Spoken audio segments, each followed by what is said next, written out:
Guess who's back? Back again. Mikey's back. Tell a friend. Hey, everybody, here with another video for you guys today. And today we're going to be talking all about Lego Dungeons and Dragons and the plans that we have in regards to this channel, in regards to the merging of these two fantastic hobbies. But before I go any further, let me just say, if you like this video, any of the videos on the channel, please like, comment, and subscribe. And let's get into all things Dungeons and Dragons after the intro coming in now.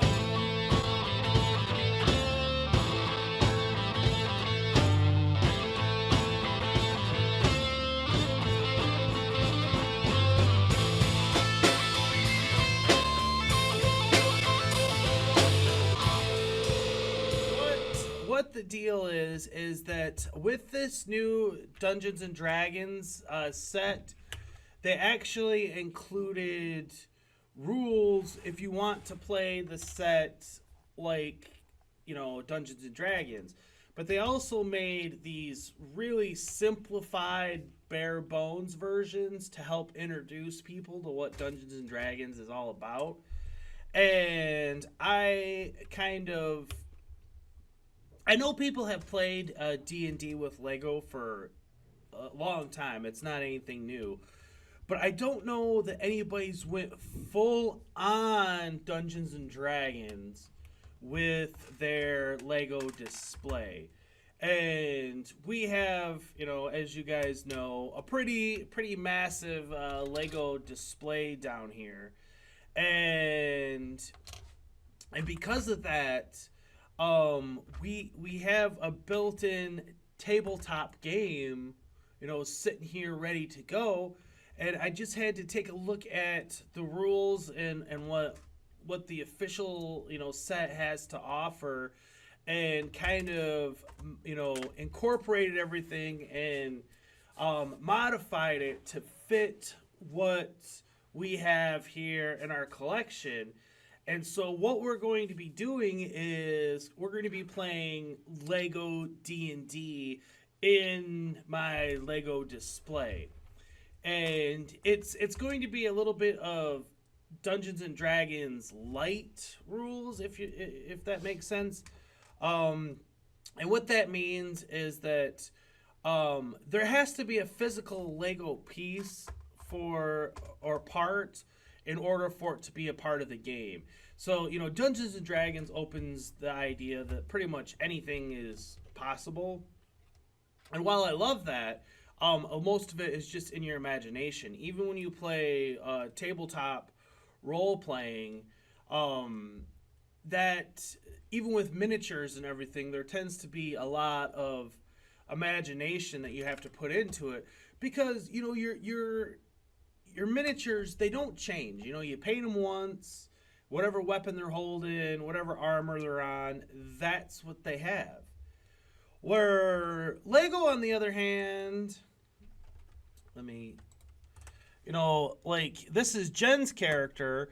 She is, because it's Lego, they're completely modifiable. And, whatever weapons that they have, they can physically have the weapon. And, if you want to put armor on them, you can. And so it really begs the question. And another thing with her, because that's Ronnie, that's my girl, is I don't always have to have my hood on. You can see her, she's got a hood on, but I've got a hairpiece for her. So I can change that. I can take her hood off, and it's all customizable, and if she wants new pants, she can get new pants or whatnot, And so, I feel, we both feel here that the possibilities for Lego and D&D combining are pretty amazing, and I think it has the potential to be the top version of Dungeons and Dragons that you can play. And the reason I say that is because I've played online on D&D Beyond and all that stuff. And that's good. I mean, I'm not knocking it. It has its advantages and it has its disadvantages. I've played a actual tabletop with miniatures. We haven't actually rather large collection of miniatures, and we used to play. That's how we started. And while that's a nice way to play, I mean, part of the problem is you run into lack of players, and that's where the online has an advantage, is you can get many different players. But as like I was saying about customizing your character, even if you paint them and really, you can go to Hero Forge, which is a website where people design their own D&D miniatures, and you can make your miniature from the ground up. But once it's made, it's made. The only way you're gonna change it is if you make another one, or if you like repaint it or something. Where Lego, you're not stuck in that box, and because of that, and let me say that, like I, as a dungeon master, I would draw out battle maps, and some people have actual terrain and everything. They get really into it, which can definitely help with the environment. But at the end of the day, at least from when we played, you're walking around on a battle map, and it's A lot of imagination being used. a lot of imagination is required. Yeah. Where for what we're gonna do, that you still need imagination, obviously, but it'll physically be on the screen. If you want to have like here, we'll take a look at Ollendorf's character, because he's gonna be playing this Dragonborn guy. This is King Ollendorf's character, and so when he is in a mission, if he wants to climb up the tower, like there's physically going to be a tower there that he can climb up. And because of that, like it allows you to have the creativity that Dungeons and Dragons has to offer, but you'll physically have something on screen that your character can do. And when you like it, and like what if you're wanting to interact with like NPCs, like I have Lego minifigures galore. Like they'll be there. Like you'll be able to see that this is the NPC that you're interacting with. And so while it still involves a lot of imagination, it can bring things to life. Like honestly, like I feel like never has been done before within the world of Dungeons and Dragons. And as far as the rules go, yeah, we've had to simplify a few things. The money system in particularly, we'll get into that here in a minute. But for the most part, you don't have to change a whole heck of a lot, because Lego already offers so much stuff. Oh, you got my picture up there. And here is the world we are playing in. And as you see, it's basically 4 different sections. We have the castle world, wizarding world, Middle Earth, and then all these islands, they're pirates and stuff like that. And characters can travel to the different islands via ship, obviously, and Or flu powder. That is a mean of travel. But once you're on a particular continent, you're kind of stuck there until you get more, get some different travel to get you out of there. And like I said, I'll be able to physically put a camera on everything, and players will be able to really decide what they want to do here. And then here is the castle world map. So, and this has all the points of interest. And, this is going to be a sandbox style adventure. And what that means is that I am leaving it up to the players to go and do whatever they want to go and do. And because of that, I'm really hoping to build a virtual tabletop version of this game that is comparable to the best open world video games out there. That, you know, whatever you want to go, whatever you want to do, you can do it. Your characters can save up enough money to buy a house in Nottingham Village. They can start a business. They can go on quests and all of that fun stuff. In Nottingham Village, for example, when players go there, there is Magisto's Magical Workshop, and that's where you go to buy your potions, anything magic-related items. That's where players go to buy that. There is the actual tavern from the new Dungeons & Dragons set, the In Plain Sight Tavern.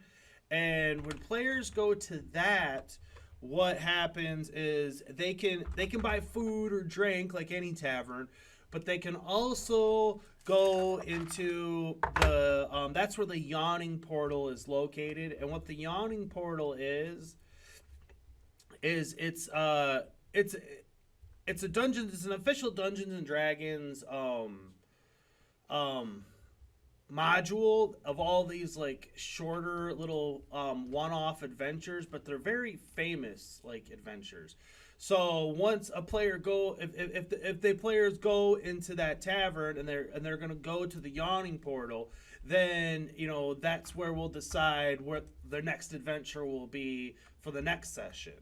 So you know players can go there to find their own adventures, and there's going to be actual things going on within the world that players can either choose to partake in or choose to ignore, but there will be consequences and for every action. And what I'm saying with that is, in my last Lego Castle adventure, if you guys watched that, the Crusaders are riding towards the Red Dragons because they want to go to battle.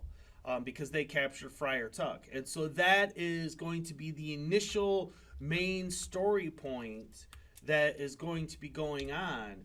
And the players can choose to get involved with it, or they can choose to leave it alone and go do something else. That is up to them. But like I said, it's going to be a real breathing world, and because of that, there will be actions and consequences to everything that they do. And so I'm really excited about that. And given like I said, let's bring this map up. The fact that we can visit these different locations, I think really adds a lot of interest to it for not just Dungeons and Dragons fans, but Lego fans in general. Like, I mean, like I said, Castle World, you know what you're getting there. Wizarding World, you know, it's gonna be Harry Potter centric, obviously. Middle Earth, Lord of the Rings, and then all the pirate stuff in the middle. And the only way to travel to the different locations is via ship, other than Flue Powder. Wizards can travel via Flue Powder from the Castle World. Flue Flame. Flue Flame. No mage or muggles can buy Flue Powder to travel with. But they can only go to the Wizarding World and Castle World with Flue Powder. You can't travel to any of the other locations that way. And the reason why we made it easier to travel to the Wizarding World is because that's where the bank is located. Right. Because, you know, the more stuff that characters get, the more money they have, it's going to start bogging them down. And there's going to be robbers and bandits out on the road that are going to try and steal your money. Specifically, like the Wolf Pack. The Wolf Pack are going to be the main trouble. They're going to be out there trying to rob and steal you when you're out on the road. And so the more money you're carrying on you, the more possibilities to get robbed. You know how much more the robbing is going to hurt. And I got robbed by a sweet old lady on a motorized cart. I didn't even see it coming. And the way that he's going to present it to you guys out as the fandom. Yeah. Instead of you guys sitting through the 2-hour session or whatever it is for our mission, he's going to edit it up and make it all fun and actually put like effects on it and stuff. So you guys are going to see our D&D mission basically like it's the Lego live Castle Adventure action. series. Right. Like I don't want to say stop motion, but yeah, it's not gonna be stop. If you guys have watched my Lego Castle Adventure, expect that. But instead of the biggest difference is instead of me writing the story all myself, and then I write the script and I send everybody out their lines, and then they give it back to me, and then I put it in, and because that's how he does the Castle Adventure. and that's how the video comes. What's going to change is we're going to be playing the session, and all the players involved have complete control over what their character is going to do and say in that adventure.